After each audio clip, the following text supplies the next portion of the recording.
രൂപപ്പെടുന്നതിന്റെ അടിസ്ഥാനത്തിൽ പർവ്വതങ്ങളെ പ്രധാനമായും 5 തരത്തിലാണ് തരംതിരിച്ചിരിക്കുന്നത്. ആദ്യമായി ഫോൾഡഡ് മൗണ്ടൻസ് അഥവാ മടക്ക് പർവ്വതങ്ങൾ. ടെക്ടോണിക് ഫലകങ്ങൾ കൂട്ടിയിടിച്ച് ഭൂവൽക്കം വളഞ്ഞുമടങ്ങിയാണ് മടക്കുപർവ്വതങ്ങൾ ഉണ്ടാകുന്നത്.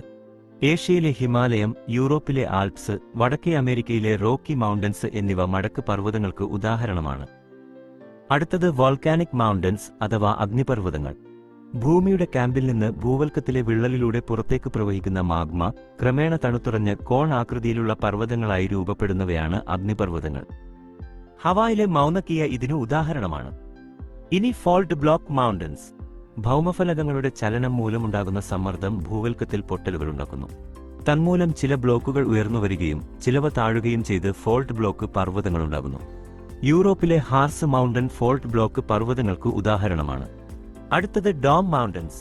മാഗ്മയുടെ തള്ളൽ മൂലമുള്ള സമ്മർദ്ദം സഹിക്കാനാവാതെ ഭൗമോപരിതലത്തിന്റെ വലിയൊരു ഭാഗം വൃത്താകൃതിയിൽ ഉയർന്നുവന്നുണ്ടാകുന്നവയാണ് ഡോം പർവ്വതങ്ങൾ. വടക്കേ അമേരിക്കയിലുള്ള ബ്ലാക്ക് ഹിൽസ് ഡോം പർവ്വതങ്ങൾക്ക് ഉദാഹരണമാണ്.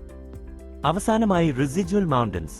പർവ്വതാവശിഷ്ടങ്ങളിലെയും പീഠഭൂമികളിലെയും കടുകട്ടിപ്പാറകളെ കാറ്റും മഴയും വെള്ളവും ലക്ഷക്കണക്കിന് വർഷം കൊണ്ട് കാർന്നുകാർന്നുണ്ടാക്കുന്ന പർവ്വതങ്ങളാണ് റെസിഡ്യൂൾ പർവ്വതങ്ങൾ. ഇന്ത്യയിലെ ആരവല്ലി പർവ്വതനിര ഇത്തരത്തിലുള്ള പർവ്വതങ്ങൾക്ക് ഉദാഹരണമാണ്. ഇത്തരം വീഡിയോകൾക്കായി ഫോളോ ചെയ്യൂ പ്രോജക്റ്റ് PSC.